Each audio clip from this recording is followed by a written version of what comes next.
व्यावसायिक गॅस दरवाढीचा पंढरपुरातील हॉटेल व्यावसायिकांना मोठा फटका बसलाय। दरवाढीमुळे व्यवसाय चालवणं कठीण झालंय। पंढरपूर हे तीर्थक्षेत्र असल्यानं विशेष सवलत द्यावी हॉटेल व्यावसायिकांनी आता मागणी केलेली आहे। दर वाढले, गिरायकाला 5 रुपये वाढले, गिरायकाला ओरडते। आता सिलेंडर अजून 1000 रुपयाने वाढला। आता सिलेंडर तर मिळतच नाही, त्यामुळे काय व्हायचं काय करायचं हा आमचं शासनानं आमच्याकडे विचार करावा। एक तीर्थक्षेत्र असले तर अनुदान देऊन सिलेंडर आम्हाला भरपूर प्रमाणात मिळावे ही इच्छा आमची आहे। सर्वसामान्य साधारण शेतकरी गोरगरीब मध्यमवर्गीय येत असते, पण हॉटेलमध्ये रेट वाढवल्यानंतर दर्जावर परिणाम होणार। दर्जावर परिणाम झाल्याने आमच्या कर्मचाऱ्यांचं उपजीविका आमचं उपजीविका फार गंडांतर येणार आहे। कारण धंदा नाही जर हॉटेल बंदच ठेवावं लागलं। शासनाने पुढे विचार करावा। सिलेंडर बाबतीत पंढरपूर हे तीर्थक्षेत्र आहे, असं तीर्थक्षेत्राला अनुदान देऊन सिलेंडर रेट कमी करावे शासनाला विनंती आहे।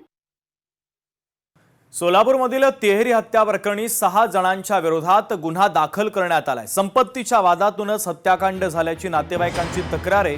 मुख्य आरोपीच्या शोधासाठी 3 पथकं रवाना करण्यात आली। 5 संशयित पोलिसांच्या ताब्यात आहेत। 3 लोक मयत असलेले आम्हाला आढळून आले। त्याच्यामध्ये गायत्री सुधाकर मस्के वय 40 वर्ष, प्रियांका सुधाकर मस्के तिची मुलगी आहे 17 वर्ष आणि शिवराज सुधाकर मस्के 15 वर्ष आहे। त्यांचं घरच आहे। त्यांच्या घरामध्ये ते मृतावस्थेत आढळून आले। एकूण 3 भाऊ आहेत। ते 3पैकी 2 मयत आहेत। हा एकटा जो आरोपी आहे हा एकटा जिवंत आहे। त्याचे 2 भाऊ मयत आहेत। यांचे प्रॉपर्टीचे डिस्प्यूट चालू आहे।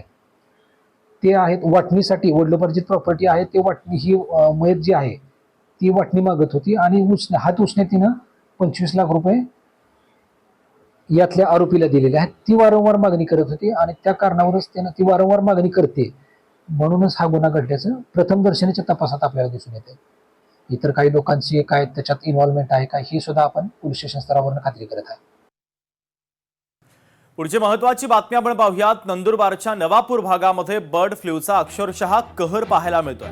नाशिक जिल्ह्यातील प्रशासन अलर्ट मोडमध्ये आलंय, तर सतर्कता बाळगण्याचा जिल्हाधिकाऱ्यांनी आता इशारा दिलेला आहे।